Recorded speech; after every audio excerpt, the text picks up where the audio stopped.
하나님 말씀 함께 봅니다. 데살로니가전서 5장 16절부터 18절까지 우리 한 절씩 교독해 봅니다. 제가 16절, 여러분들이 17절, 마지막은 우리 다 같이 봅니다. 우리 다 같이 교독합니다. 항상 기뻐하라. 범사에 감사하라. 이것이 그리스도 예수 안에서 너희를 향하신 하나님의 뜻이니라. 아멘. 이 시간 임마누엘 찬양대 통해서 하나님께 영광 돌리겠습니다.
아멘. 기도합니다. 전능하신 하나님, 우리 인생의 빛이요 소망 되신 하나님 말씀 앞에 섭니다. 하나님의 말씀이 생명의 말씀이오니 생명 따라 살아가는 우리의 삶이 되게 하여 주시고, 하나님의 말씀이 우리 인생의 나침반 되어주사 하나님의 말씀으로 승리하는 인생 살 수 있게 주님 축복하여 주옵소서. 예수 그리스도의 이름으로 기도하옵나이다. 아멘. 우리 오늘은 데살로니가전서 5장 말씀을 통해서 행복을 위해 실력을 기르자라는 제목을 가지고 주님의 은혜 나누고자 합니다. 어렸을 때 친구들과 들녘에 나가면 클로버 밭을 만나게 됩니다. 그러면 친구들이 쪼그려 앉아가지고 그 클로버 밭에서 네잎 클로버를 찾으려고 헤집고 다닙니다. 근데 여러분들, 이 클로버는 크게 두 종류가 있죠. 새잎 클로버가 있고 네잎 클로버가 있습니다. 서로 의미가 다른데 네잎 클로버의 꽃말이 행운, 그렇게 말합니다. 그리고 새잎 클로버의 꽃말이 행복, 그렇게 말을 하고 있습니다. 여러분들은 네잎 클로버 중에 그리고 새잎 클로버 중에 어떤 클로버를 찾고자 하십니까? 네잎 클로버 행운입니다. 새잎 클로버는 행복입니다. 서울역을 지나다 봤는데 그 식당 이름이 행운보다 행복, 그 식당 이름이 그렇습니다. 여러분들, 그렇습니다. 우리 인생 가운데 행운도 좋겠지만 여러분들, 행운보다 이 행복이 참 우리 인생에게 큰 비중을 차지하게 됩니다. 여러분들, 네잎 클로버는 어떻습니까? 행운은 우리에게 잘 안 보입니다. 그런데 새잎 클로버는 어떻습니까? 여기저기 지천에 깔려 있습니다. 다시 말해서 행복이 어디에나 있죠. 그런데 우리는 행복을 찾아보지 아니하고 무엇을 찾아보려고 합니까? 행운을 찾아보려고 합니다. 그래서 어리석은 사람들은 어떻습니까? 눈에 잘 보이지도 않는 이 행운을 찾아다니려고 많은 시간과 세월을 낭비하고 허비하게 됩니다. 여러분들, 교회에 행운 찾아오셨습니까? 여러분들, 그렇지 않습니다. 교회 안에는 행복이 있습니다. 우리가 하나님을 예배하고 또 예배할 때 하나님 우리에게 행복감을 주십니다. 또 예배를 마치고 성도의 교제를 통해서 또 우리 영적인 무엇을 누리게 됩니까? 영적인 행복을 누리게 되죠. 지난주에 우리가 이제 교회 행사했잖아요. 그 행사를 통해서 무엇을 누리게 됩니까? 행운을 가지게 됩니까? 아니죠. 우리가 행복감을 누리게 되죠. 여러분들, 우리 일상생활에서도 행운보다 행복이 훨씬 더 소중합니다. 가정에서 매일 행운만 기대한다? 매일매일 행운이 언제 찾아오는가? 여러분들, 그러면 우리 마음이 얼마나 졸이게 됩니까? 여러분들, 행운은 어떻습니까? 행운은 단회성입니다. 단번으로 끝나게 되죠. 여러분들, 길을 가다가 5만 원짜리 한 장을 주었어요. 그러면 기쁠까요? 슬플까요? 기쁘죠. 근데 물론 여러분들 그 주는다고 내 것이 되는가 모르겠지만, 근데 여러분들, 이와 같은 행운은 1년에 몇 번 일어날까요? 1년에 한 번, 한 평생에 몇 번인 것입니다. 행운은 그와 같습니다. 행복은 어떻습니까? 행복은 지속성이 있습니다. 매달 월급 받으면 행복하잖아요. 그렇죠? 행복합니다. 마찬가지로 우리 삶에서, 가정에서, 신앙생활 속에서도 지속적인 행복을 누리기 위해서는 어떻게 하는가? 실력이 있어야 됩니다. 지속적인 행복을 누리기 위해서는 이 실력이 뒷받침되어져야 되는 것입니다. 여러분들, 첫사랑 해보셨죠? 그 첫사랑. 근데 여러분들 그런 말 하잖아요. 첫사랑은 대부분이 실패한다. 첫사랑은 대부분이 실패합니다. 왜 그럴까요? 첫사랑을 실패하는 이유는 첫사랑을 지킬 만한 실력이 나에게 없는 것입니다. 여러분, 사랑을 지키기 위해서는 무엇이 필요합니까? 용납하고 안아주고 품어주고 기다려주고, 여러분들, 이와 같은 것들이 여러분들 사랑에는 필요하잖아요. 그런데 여러분들, 중학교 때, 고등학교 때 첫사랑을 했어요. 그것을 지킬 만한 실력이 우리에게 없는 거예요. 그렇기 때문에 첫사랑을 실패합니다. 그래서 여러분들, 첫사랑을 지키기 위한 실력이 필요한 것처럼 행복이, 우리 가정의 행복이 지속적으로, 우리 교회의 행복이 지속적으로, 우리 인생 가운데 행복이 지속적으로 나타나기 위해서는 무엇이 필요하다? 실력이 필요한 것입니다. 행운이 찾아오면 우리 가정에 행복해지는, 그렇지는 않습니다. 그래서 오늘 성경에서는 이 행복한 가정생활, 행복한 교회 생활을 이루기 위해서는 무엇이 필요하다? 실력이 필요하다. 오늘 성경은 말씀합니다. 몇 가지로 이야기하는데 첫 번째로 이렇게 말씀합니다. 항상 기뻐하는 것이 실력이다 말씀합니다. 오늘 본문 16절에 말씀하죠. 항상 기뻐하라 말씀합니다. 여러분들, 기뻐하는 것이 실력입니다. 근데 우리는 잘 기뻐하지 못해요. 여러분들, 어떤 분야이든지 기뻐할 때 성공하게 됩니다. 공부를 해도 기쁘게 공부하는 학생과 억지로 공부하는 학생과 누가 공부 잘합니까? 기쁘게 하는 사람. 그러니까 머리가 똑똑한 사람 또 기쁘게 해요. 잘 되죠. 그런데 일을 하는 사람도 마찬가지죠. 일을 하는 사람도 기쁨으로 일하는 사람이 있고 억지로 일하는 사람이 있고 누가 성공합니까? 기쁘게 일하는 사람이죠. 여러분들이 내가 누구를 좋아한다라고 이야기할 때 누구를 좋아할까요? 기뻐하는 사람을 좋아합니다. 여러분들 기쁨에는 에너지가 있죠. 사람을 끌어당기는 그 힘이 기쁨에 있는 것입니다. 우리 지난주에 음악회 행사를 했잖아요. 행사를 준비하면서 기쁘게 준비하니까 많은 에너지가 쏟아 나와지는 것을 우리가 보게 되었습니다. 차량 안내해 주시는 분들이 계셨죠. 이 집사님들이 기쁨으로 봉사를 하는 거예요. 근데 여러분들 반대로 만약에 이 차량 봉사하시는 분들이 막 짜증을 내요. 화를 내요. 그러면 여러분들 교회 찾아오겠습니까? 안 오겠죠. 안내 서시는 분들이 기쁨으로 안내를 서는 게 아니라 막 신경질을 내요. 막 안내지 뭐 순서 주보 순서 좀 나눠줄 때 막 던져주면서 그러면 여러분들 교회가 되겠습니까? 안 되죠. 주방에서 봉사하시는 분들이 많이 계셨죠. 주방에서 이렇게 음식 준비하시는 분들이 또 전도 붙이셨더라고요. 막 전도 붙이고 여러분들 전을 붙일 때 기름이 튀잖아요. 기름이 튀임에도 불구하고 막 기쁨으로. 그러니까 여러분들 음식이 맛있어지지 않습니까? 여러분들 모든 사람들은 기쁨으로 일하는 사람들을 좋아합니다. 밥을 먹을 때에도요. 건너편에 앉아있는 사람이 기쁨으로 밥을 먹어야 밥맛이 좋아지죠. 여러분 중국 속담에 이런 속담이 있습니다. 웃을 줄 모르는 사람은 장사를 하지 말라. 그런 속담이 있습니다. 여러분들 웃을 줄 모르는 사람이 장사를 하면요. 장사가 돼요? 안 돼요? 안 되죠. 옛날 어느 TV에서 보았는데 그 여행객이 여행을 갔어요. 어느 마을로 갔습니다. 구멍가게라고 하죠. 작은 가게입니다. 사이다 한 병을 사려고 합니다. 사장님에게 말하는 거예요. 사장님 사이다 한 병 주세요. 근데 이 사장님이 안 좋은 일이 있었는지 퉁명스럽게 말합니다. 저기 냉장고에서 꺼내 먹으라고. 뭐 옛날에 정말 그런 가게들이 많이 있었어요. 그렇죠? 그래서 냉장고에서 사이다를 꺼냈는데 옛날에 이 유리병에 그 이제 병뚜껑으로 닫혀져 있었잖아요. 근데 이 병뚜껑이 녹이 슬은 거예요. 그런 경우 많았죠. 그 병뚜껑을 땄는데 녹이 묻어 있는 것입니다. 그러니까 사장님 녹이 묻어 있어서 먹을 수 없으니까 좀 컵 좀 빌려주세요. 그러자 방 안에 있던 유리컵, 이 유리컵을 사장님이 빌려주시는데 근데 새 컵이 아니라 마시던 컵이에요. 사이다를 따랐는데 이물질이 둥둥 떠 있죠. 그거 어떻게 먹겠습니까? 그리고 나서 다음에 이 여행객이 그 지역을 방문했는데 구멍가게가 없어졌대요. 장사가 안 되죠. 손님이 왔으면 어떻게 해야 됩니까? 웃음으로 반겨주어야 되고 기쁨으로 반겨주어야 되는데 퉁명스러우니까 장사가 안 되는 것이죠. 여러분들 기쁨이 없고 즐거움이 없으면 행복하겠습니까?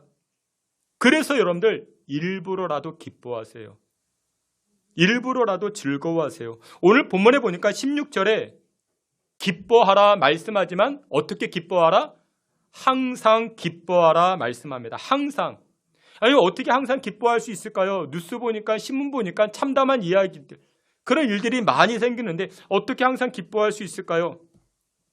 그래서 지혜는 무엇이냐? 되도록이면 기쁜 쪽을 보셔야 됩니다. 즐거운 쪽을 보셔야 됩니다. 데살로니가전서 5장 21절에 그런 말씀이 있잖아요. 범사에 헤아려 좋은 것을 취하고 범사에 헤아려 범사의 모든 일들 가운데 어떻게 하래요? 좋은 것을 선택하래요. 좋은 것을 선택하면 어떻게 돼요? 기뻐할 수 있는 거예요. 즐거워할 수 있는 것이죠. 여러분들 전도할 때도 마찬가지죠. 전도도요. 여러분들 전도에서 가장 중요한 것이 무엇일까요? 전도할 때. 누군가 여러분들을 전도해요. 여러분들 교회 안 다닌다는 가정하에 여러분들에게 전도해요. 그러니까 가장 중요한 것이 무엇일까요? 사형리, 죄즉 40령, 우리가 죄인입니다. 그래서 우리가 죽었습니다. 용서받아야 됩니다. 그 용서는 십자가입니다. 그래야만이 우리가 영생을 얻습니다. 이런 내용이 중요할까요? 아니요. 전도는요. 전도에서 가장 중요한 것은 밝음이에요. 전도하는 분이 5만 가지 인상을 써가면서 여러분 그러면 전도가 되겠습니까? 안 돼요. 내용은 둘째라고요. 내용은 둘째입니다. 밝음으로 전도하셔야 돼요. 여러분들 설교에서도 뭐가 중요해요? 그러니까 밝음으로 이 설교를 해야 된다는 거죠. 데살로니가 전서를 우리가 보았죠. 오늘 본문에 보았는데 이 사도 바울이 고린도 이 두란노라는 곳에서, 두란노 사원도 있잖아요. 이 두란노라는 곳에서 2년 동안 머물면서 복음을 증거하다가 데살로니가 교회에 관한 소식을 접하게 됩니다. 그리고 이 데살로니가 교인들을 위해서 권면하기 위해서 쓴 편지가 데살로니가 전서, 데살로니가 후서가 됩니다. 그런데 이 데살로니가 교인들의 어떤 문제가 있었는가? 이 데살로니가 교인들에게는 재림 신앙에 관한 문제가 있었습니다. 우리가 이렇게 신앙생활하다가 이것으로 끝나는 건가? 이렇게 우리가 박해를 받고 핍박을 받는데 이것이 우리에게 과연 어떤 유익이 되겠는가? 재림에 관한 그런 기대도 없고 그런 신앙도 없는 것입니다. 여러분들, 재림이 무엇입니까? 예수님께서 다시 오심. 근데 왜 오십니까? 심판하시기 위해서. 그런데 믿음의 성도들에게는 무슨 심판입니까? 형벌의 심판이 아니라 의의 심판. 예수님께서 다시 오셔서 오늘 신앙생활하고 있는 저와 여러분들을 칭찬하신다라는 것입니다. 상급의 심판이 있는 것이죠. 칭찬하신다라고 말씀하시는 것이죠. 그런데 지금 데살로니가 교인들은 이와 같은 신앙을 가지지 못한 것입니다. 그래서 매일매일 신앙생활할 때 어떻게 해요? 우울해합니다. 신앙생활이 활기차지 못합니다. 오늘의 헌신과 오늘의 믿음 생활과 오늘의 십자가 부여잡고 살아가는 그 사명의식을 가지고 살아갈 때 예수님께서 장차 오셔서 우리에게 상급을 주시기 때문에 오늘 하루 우리는 활기차게 신앙생활할 수 있는 것인데 데살로니가 교인들은 그것이 없던 것입니다. 그래서 오늘 본문에 이 사도 바울이 데살로니가 교인들에게 편지를 쓸 때 아니다. 데살로니가 전서 1장에서는 가장 많이 등장하는 단어가 무엇이냐? 소망의 인내가 있어야 된다. 우리가 신앙생활할 때는 장차 재림하시는 예수님 바라보고 우리는 소망의 인내를 가지고 살아가야 된다는 것을 사도 바울이 데살로니가 전서 1장에서 계속해서 언급을 합니다. 그러면서 5장으로 넘어와서는 우리가 어떻게 해야 된다? 우리 신앙생활 가운데 재림신앙을 가지면 우리가 항상 기뻐할 수 있다. 그래서 오늘 본문에 그 내용을 말씀하고 있는 것입니다. 여러분들, 교회가 밝지 못하고 성도가 밝지 못해요. 분위기가 기쁨과 즐거움으로 밝아져야 되는데 그러지 못하니까 교회가 어떻게 됩니까? 전도가 안 돼요. 부흥이 안 됩니다. 빌립보서 4장 4절에 보면 이렇게 말씀합니다. 우리 앞에 있는 말씀 빌립보서 4장 4절 우리 다 같이 보시겠습니다. 주 안에서 항상 아멘. 여기에 보니까 이 빌립보 교회는 데살로니가 교회 옆도시였습니다. 똑같이 사도 바울이 이 빌립보 교회를 향하여 이야기할 때도 기쁨을 이야기를 합니다. 사도 바울이 빌립보 교인들에게 기뻐하라 한 번 이야기했을까요? 아니요. 한 번만 이야기한 게 아니라 거듭해서 이야기합니다. 내가 다시 말하노니 기뻐하라. 기뻐하라. 근데 여기 보니까 어디 안에서 기뻐하라? 주 안에서 기뻐하라 말씀합니다. 이걸 유심히 보세요. 주 안에서 기뻐하라. 그러면 주님 밖에도 기쁨이 있다 없다? 있습니다. 주님 밖에도 기쁨이 있습니다. 어떤 기쁨이 있을까요? 출세한 기쁨, 성공한 기쁨, 인기 누리는 기쁨, 돈 쓰는 기쁨. 돈 쓰면 여러분들 재밌잖아요. 근데 그런 기쁨이 오래가요? 짧아요? 짧지요. 9세기 세계를 지배했던 스페인 사라젠 제국에 압둘라만 3세라는 사람이 있습니다. 이 압둘라만 3세는요, 그때 당시 세계 가장 큰 왕국을 건설합니다. 그리고 무려 49년을 지배하게 됩니다. 1년간 수천억의 수입을 벌어들이기 시작합니다. 이때 당시 세계 최강의 육군과 해군을 가지고 있었다 말합니다. 아리따운 왕후가 제가 자료를 찾아보니까 3,321명이 있었대요. 그 자녀가 616명이 있었다 말합니다. 그런데 이 사라잔 제국의 이 압둘라만 3세가 마지막 숨을 거둘 때 했던 말이 무엇이냐? 나는 권력과 명예를 다 가져보았지만 진정으로 행복한 기간은 단 14일이었다라고 말합니다. 그러니까 보름밖에 행복하지 않았다라고 말하죠. 사랑하시는 성도 여러분들, 그런데 우리가 예수 안에 있으면 며칠이 기쁠까요? 몇 날이 기쁠까요? 365일 기쁨으로 충만케 되는 줄 믿으시길 축원합니다. 예수님 안에 있으면요, 성공해도 기쁘고 실패해도 기쁩니다. 건강해도 기쁘고요, 병이 들어도 기쁩니다. 예수님 안에 있으면 기쁩니다. 빌립보서 4장 말씀에 보니까 항상 기뻐하라 라고 이야기하면서 주 안에서라고 표현하죠. 주 안에서. 이 주 안에서는 영어로 in, 안에 있다, 안으로 들어간다, 그런 표현도 되지만 함께라는 표현도 있습니다. 함께. 함께 있을 때, 예수님과 함께 할 때 우리가 기뻐할 수 있다는 것이죠. 그리고 데살로니가 전서나 빌립보 말씀에서도 뭐라고 이야기해요? 우리 앞에 있는 말씀 한 번 더 보겠습니다. 우리 빌립보서 4장 4절 우리 다 같이 보겠습니다. 주 안에서 항상 기뻐하라. 내가 다시 말하노니 기뻐하라. 주 안에서라고 이야기하죠. 그리고 또 뭐라고 이야기해요? 항상이라고 이야기합니다. 항상. 여러분들이 주님 안에 계십니까? 여러분들이 주님과 함께 거하고 계십니까? 여기까지는 우리가 아멘이 돼요. 근데 여기 보니까 항상이라고 표현해요. 항상 주님과 함께 하십니까? 조금 고민되죠. 우리가 언제 주님과 함께 해요? 큰 병에 걸리면 그때 함께 합니다. 그때 주님 안으로 들어가려고 해요. 입시철이 됐어요. 수능 시험을 봐야 돼요. 점수는 뻔해요. 근데 가고자 하는 대학은 이런데 그때 우리는 어떻게 해요? 주님 안으로 들어가려고 해요. 주님과 함께 하려고 해요. 근데 여기 보니까 주 안에서 기뻐하라. 언제 기뻐하래요? 항상 이래요. 큰 문제가 있을 때만 아니라, 큰 걱정이 있을 때만 아니라 항상 이래요. 항상. 주님 안에서 주님과 함께 할 때 기쁨을 누린다라는 것이죠. 근데 이게 어떻게 가능하겠는가? 주님과 함께 주님 안으로 들어가게 되면요, 그때부터 내 시각으로 바라보지 않고 이제 누구와 함께? 예수님과 함께 바라보기 때문에 기뻐하게 됩니다. 여러분들 여행을 가셨어요. 우리 권사님 여행 가셨어요. 친구와 여행 갈 수 있고 부모님과 여행 갈 수 있죠. 남편과 아내와 여행을 갔어요. 그러면 그때부터는 어떻게 해요? 내가 독단적으로 다 선택하고 결정할까요? 아니죠. 부모님 모시고 여행을 갔어요. 그러면 점심 먹을 때, 저녁 먹을 때 아버지 저녁 어떤 거 드실래요? 점심 먹으려면 어머니 점심 무엇으로 먹을까요? 나 혼자 가게 되면은 내가 먹고 싶은 거 아무렇게나 결정하고 판단하면 되죠. 근데 함께 있어요. 주님과 함께 있어요. 그때부터는 내 시선으로만 결정하지 않고 이제부터는 어떻게 해요? 예수님에게, 하나님에게 물어봅니다. 예수님의 시선으로 바라보기 시작하죠.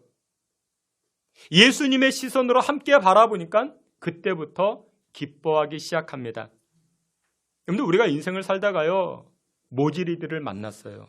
내가 보기에 시원찮은 사람을 만났어요. 어떻게 기뻐할 수 있을까요? 그런데 기뻐할 수 있대요.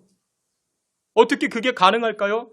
예수님과 함께 주 안에서, 다시 말해서 예수님 시선으로 보게 되니까 기뻐할 수가 있대요. 여러분들 이것이 바로 행복한 인생을 살게 하는 비결, 실력이 되는 줄 믿으시길 축원합니다. 여러분들 옆에 있는 분들 한번 보세요. 시원찮죠? 모자라 보이죠? 내 눈으로 보면 그래요. 내 눈으로 보면은 기뻐할 수가 없죠. 근데 예수님의 시선으로 보게 되면요, 어떻게 된다고요? 기뻐할 수 있대요. 우리 앞에 있는 말씀 다 함께 봅니다. 스바냐 3장 17절 우리 함께 봅니다. 너의 하나님 여호와가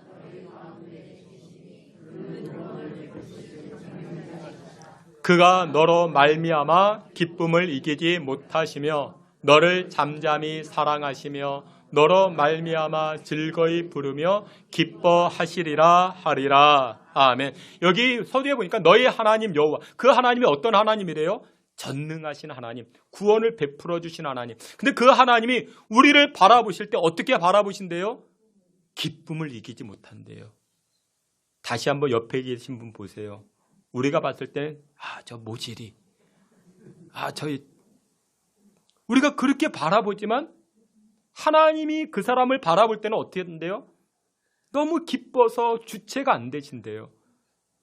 하나님께서 그 사람을 사랑하신대요. 그 사람을 대할 때 즐거이 기뻐하신대요. 근데 이게 가능합니까? 우리의 시선으로 바라보면 이게 가능하지가 않아요. 그렇죠? 그런데 예수님과 함께 in Christ, 예수님 안에서 예수님의 시선으로 바라보게 되면 그것이 가능해지게 되는 줄 믿으시길 축원합니다. 모든 일에 예수님과 함께함으로 예수님 시각으로 바라보아 행복한 인생 살아갈 수 있는 저와 여러분 되시기를 축원합니다. 두 번째로 이 행복을 유지시켜 나가는 실력, 지혜가 무엇이냐? 두 번째로 쉬지 않고 기도하라 말씀합니다. 쉬지 말고 기도하라. 그러니까 in Christ, 예수님 안으로 들어가는 것. 그래서 예수님과 함께함으로 예수님 시각으로 바라봐 주는 것. 예수님과 함께하니까 이제 뭐가 돼요? 이제 격려가 나오죠. 용납해 줄 수가 있죠. 축복해 줄 수가 있죠. 근데 여러분들 이런 것은 우리가 할 수 있지만 또 우리가 할 수 없는 것들이 있잖아요. 우리 인간은 무기력하죠. 나약합니다. 할 수 없는 것들이 많이 있죠. 저를 예로 든다면 이런 것들이에요. 저는 설교자입니다. 목회자입니다. 설교를 준비하는 것, 이것은 순종의 영역이죠. 내가 할 수 있는 것이죠. 저는 매일매일 새벽마다 설교를 준비합니다. 그리고 주일 설교, 오늘 설교했으면 오늘 저녁에 또 다음 주일 설교를 준비합니다. 준비하는 영역은 저의 영역이죠. 근데 제가 아무리 설교를 잘 준비했다 할지라도 뭐가 있어야 돼요? 성령의 감동이 있어야 되죠. 이 강단에서 선포되어진 말씀이 성도들의 심령을 변화시켜야 되죠. 근데 그것을 제가 할 수 있어요? 제가 못하죠. 그래서 그때 필요한 것이 무엇이다? 기도라는 것이죠. 그런데 기도는 맡기는 거예요. 맡기면 안식, 평강을 누리기 시작합니다. 근데 내가 붙들고 있으면 어떻게 돼요? 내가 붙들고 있으면 불안해져요. 맡기면 안식이 되지만 붙들고 있으면 불안해집니다. 그런데 우리가 아무리 열심히 일해도 하지 못하는 것 크게 두 가지가 있습니다. 첫째, 대속, 죄를 용서해 주는 것. 리드머라고 이야기하는데 이 원문에서는 이렇게 이야기를 합니다. 대신 맞아주는 것, 내가 대신 당해주는 것. 예수님께서 우리의 죄를 대속해 주셨잖아요. 우리가 우리의 죄를 감당해야 되는데 예수님 대신 감당해 주셨죠. 리드머, 대신 맞아주셨죠. 두 번째, 우리가 할 수 없는 것, 구원이죠. 이 구원은 건져주는 겁니다. 우리는 지옥 형벌에 떨어지는 자들이죠. 그곳에서 우리를 누가 건져주십니까? 예수님께서 구원해 주셨죠. 세비어라고 이야기, 건져주신 것입니다. 이것을 우리가 어떻게 하면 우리가 못하죠. 근데 제가 가만히 살펴보니까 이 두 가지만 못하는가? 아니요. 무엇도 못해요? 자식 문제를 못하는 것 같아요. 자식 문제. 자식 문제는 안 되잖아요. 그거 안 되죠. 내가 못합니다. 근데 이 자식 문제를 내가 붙들고 있으면 어떻게 해요? 전전긍긍하게 됩니다. 저 꼬맹이가 어떻게 초등학교 들어갈까? 그곳에 가서 어떻게 생활할까? 전전긍긍하죠. 저 사리분별도 못하는 애가 중학교 들어가면 어떻게 될까? 또 전전긍긍하죠. 자기 체력 하나 감당 못하는 아이가 어떻게 군대를 갈까? 또 전전긍긍하죠. 아직도 부모님이 보기에 이 딸이 애와 같은데 이 애가 결혼해서 또 애를 낳는다? 아니, 애가 애를 낳는다? 또 그러면 또 전전긍긍하게 되죠. 여러분, 내가 붙들고 있으면 행복하지 못하게 됩니다. 근데 오늘 본문 말씀과 같이 쉬지 않고 기도할 때, 다시 말해서 쉬지 않고 하나님에게 내어 맡길 때, 그때 무엇하게 된다? 전전긍긍이 아니라 행복해지게 된다라고 말씀합니다. 어떤 여집사님이 남편과 함께 사는데 이 남편이 사고뭉치래요. 고집이 얼마나 센지, 또 매일 술로만 살기도 하고, 그렇다고 집안일을 잘 돌보는가? 그렇지도 않고 집안일은 거들떠 보지도 않습니다. 그런 남편을 볼 때, 아내가 볼 때 답답하죠. 한심해 보이죠. 근데 이 여집사님이 신앙을 가진 분이라 하나님께 맡겼다 합니다. 여러분들 결혼 생활이요. 이 결혼 생활이 그 천국이 되어야 되는데 자칫 잘못하면 지옥이 될 수 있습니다. 어떻게 그렇게 되는가? 가치관이 다르면요 지옥이 됩니다. 남편은 땅의 것, 세상 것만 바라보고 근데 이 아내는 하늘의 것, 영적인 것을 바라보게 되면 가치관이 충돌하죠. 그러면 지옥이 됩니다. 그러니까 아무튼 이 여집사님이 이 남편을 하나님에게 맡겼다 합니다. 근데 맡기니까 여유가 생기는 거예요. 근데 마음에 여유가 생기면 무슨 여유가 나타나는가? 말에 여유가 나타납니다. 근데 우리 주변에 이 말에 독소를 내붓는 분들이 계시죠. 말이 거친 분들이 계신 그 이유가 무엇이냐? 마음에 여유가 없는 거예요. 마음에 여유가 없으니까 말이 거칠어집니다. 그런데 마음에 여유가 생기면 말에 여유가 나타나게 됩니다. 어느 날 남편이 이발하고 왔대요. 그래서 이 아내가 격려 차원에서 한마디 했다고 합니다. 아유, 시원해 보이네. 시원해 보이네. 몇 년은 젊어 보이네. 그 격려 차원에서 이런 말을 했대요. 그랬더니 남편의 표정이 밝아지는 거죠. 좋아졌다 합니다. 근데 예전에는 그런 적이 없는데 그날 저녁에 남편이 쓰레기 분리수거를 해주었대요. 쓰레기 분리수거를. 그런 적이 없었는데. 그래서 아내가 또 격려하기 위해서 한마디 했대요. 고마워, 고마워. 물론 속으로는 그랬죠. 아이, 당신이 분리수거 대상인데. 속으로는 그렇지만 그 말할 수 없잖아요. 그래 격려 차원에서 고마워라고 또 했대요. 다음 날 이 신랑이 퇴근하면서 뭘 들고 왔다고 합니다. 뭘 들고 왔을까요? 꽃이 아니라 형광등을 들고 왔대요. 주방에 전등 하나가 있었는데 그게 그전부터 깜빡깜빡거렸는데 형광등 들고 와가지고 이 주방의 형광등을 갈아줬다고. 사람이 이렇게 달라졌다고. 그 남편이 교회를 나왔을까요? 안 나왔을까요? 안 나왔대요. 아직이래요, 아직. 그런데 마음은 열렸대요. 아직 교회는 안 나왔지만 마음은 열렸다고. 여러분들 여기에 의미가 있죠. 우리가 쉬지 않고 기도하면요. 쉬지 않고 맡기면 하나님에게 맡기면 누가 일하십니까? 하나님이 일하여 주시는 것입니다. 내가 일하면 내 능력밖에 일을 못하죠. 우리의 능력은 한계가 있잖아요. 그러나 우리가 기도로 하나님께 맡기면 그때 하나님 일하여 주십니다. 근데 하나님의 능력은 우리의 능력과 비교가 안 되잖아요. 하나님의 능력은 어마어마합니다. 사랑하시는 성도 여러분들, 행복해지는 실력이 무엇이냐? 쉬지 않고 기도하는 것, 쉬지 않고 맡기는 것. 그로 말미암아 여러분들의 가정이 행복한 가정 이루어 가시기를 축원합니다. 세 번째, 행복해지는 실력이 무엇이냐? 세 번째, 범사에 감사하는 것이 행복해지는 실력이라 말씀합니다. 범사 18절에 보니까 범사라고 이야기해요. 갖가지 모든 일이라 말합니다. 그러니까 나에게 일어난 모든 일들, 모든 자극들 이것을 좋게 여긴다라는 것이죠. 디모데전서 4장 4절에 이렇게 말씀합니다. 디모데전서 4장 4절이요. 우리 앞에 있는 말씀 다 함께 보겠습니다. 하나님께서 지으신 모든 것이 아멘. 하나님께서 지으신 모든 것이 선하기 때문에 감사하면 버릴 것이 없대요. 여러분들 감사는 관계입니다.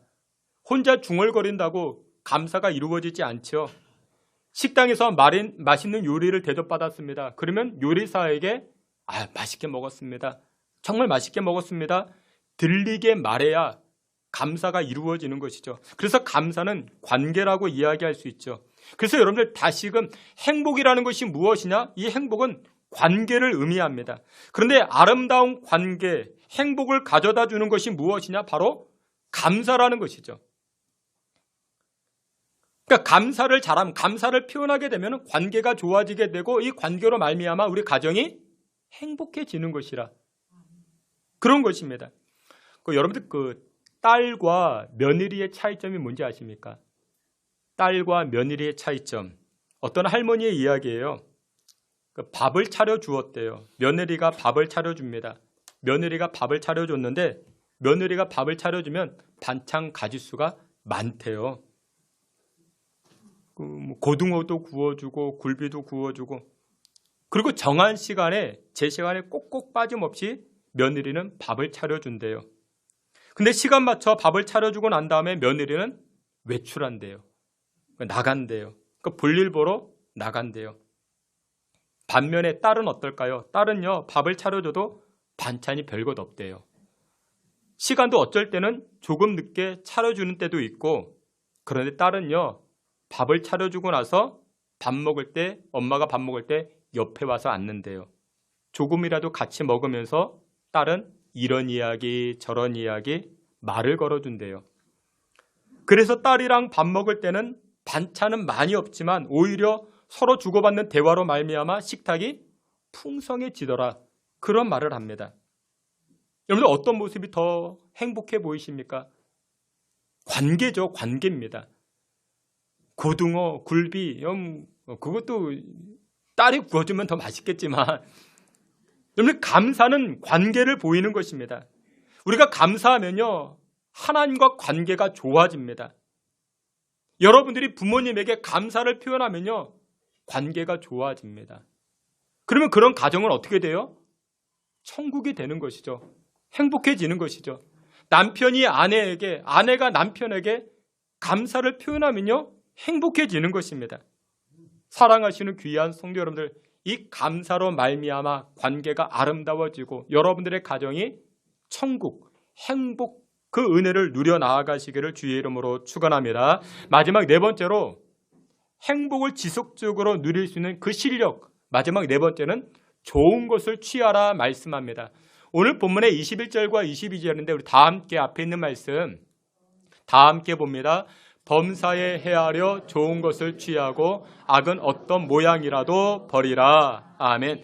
여기 보니까 악은 버리고 좋은 것을 취하라 말씀합니다. 악의 반대가 무엇일까요? 악의 반대가 선이죠. 그래서 좋은 것이란 선을 의미합니다. 그래서 행복을 누리기 위해서는 선과 악을 분별할 줄 알아야 됩니다. 그런데 우리의 기준으로 보면, 우리의 능력으로 이 선과 악을 분별할 능력이 있어요, 없어요? 능력이 없지요. 어떤 여집사님이 하는 말, 자기가 처녀 시절에 인기가 좋았대요. 그래서 자기를 따라다니던 남자들이 많았다 말합니다. 그래서 자기가 고르고 골라서 결혼했대요. 남자 하나 고르고 골라서 결혼했대요. 근데 결혼하고 보니까 완전 꽝이더라, 그런 말을 합니다. 고르고 골랐는데, 그러니까 여러분들 다 지금 고르고 고르셨죠. 우리는 분별할 능력이 없습니다. 정말 그렇습니다. 그래서 여러분들 며느리 놓고 기도하세요. 사위 놓고 기도하세요. 여러분들 아들, 딸 놓고 기도하세요. 믿음의 배우자, 좋은 배우자 만나게 해달라고 기도하세요. 그러면 우리가 어떻게 해야 되는가? 오늘 성경은 이렇게 말씀합니다. 악은 버리고 좋은 것을 취하라. 이 악함의 반대, 이 악독의 반대가 선인데, 선이 무엇이냐? 선은 바로 하나님을 의미합니다. 하나님이 선입니다. 그래서 우리가 분별하고 판단하고 선택할 때 어떻게 하는 것이 좋다? 하나님 입장에서 선택하는 것입니다. 내 입장에서 선택하고 결정하는 것이 아니라 하나님 입장에서 선택하고 결정하는 것이죠. 예를 들어 이런 겁니다. 오늘 비가 오잖아요. 주일입니다. 귀찮아. 집에서 예배드리자. 그럴 수도 있겠죠. 근데 하나님께서 원하시는 것이 무엇일까? 그래도 교회 가서 예배 드리는 거 하나님 기뻐하시지? 이것이 바로 선이라는 것입니다. 좋은 것을 선택하는 것입니다. 주일에 교회를 가거나 아니면 또 세상 친구 따라 주일에 꽃구경을 간다거나, 근데 주일에 꽃구경 다녀오면 어떨까요? 재밌죠. 재밌습니다. 재미는 있지만 갔다 와서 어떻게 해요? 힘들대요. 피곤하대요. 허리가 아프니 다리가 아프니 그렇습니다. 근데 예배 드리고 나면 어때요? 예배 드리고 나면 기운이 솟지요. 즐거움이 솟지요.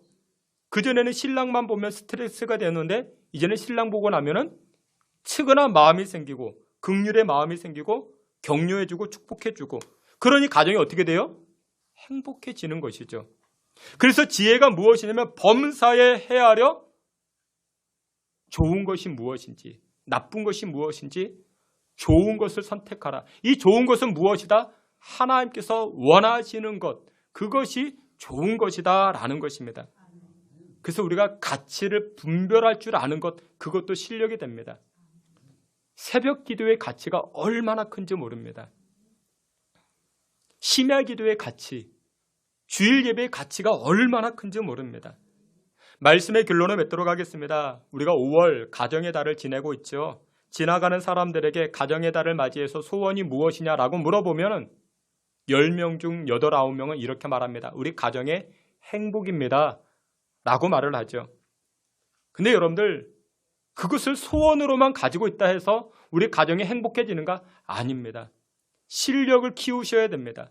가정의 행복을 지키기 위해서, 가정의 행복이 지속적으로 나타나기 위해서는 영적인 실력이 필요합니다. 그것이 무엇이라고요? 오늘 성경 보았죠? 항상 기뻐하세요. 억지로라도 기뻐하세요. 그리고 쉬지 말고 하나님께 맡기세요. 그리고 범사에 감사하는 겁니다. 표현하세요. 아내에게, 남편에게, 아빠, 엄마에게 표현하세요.